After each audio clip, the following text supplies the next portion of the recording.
Monthly আত-তাহরিকের পাঠক, একটি Islamic Facebook. প্রতিদিন 3 বার দাড়ি চাঁচে, বেটা কয়বার চাঁচবে? বাপ যদি টাকনুর নিচে প্যান্ট পরে, বেটা কি করবে?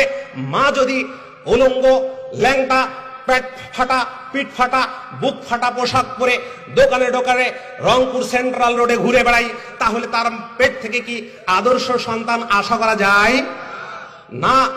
এজন্যই মোহতারাম আমিরে জামাত প্রফেসর ডক্টর মোহাম্মদ আসাদুল্লাহ গালিবের ছোট্ট একটা বাণী মনে রাখুন। তিনি বলেন, দিনদার মা দিনদার জাতি গঠনের কারিগর।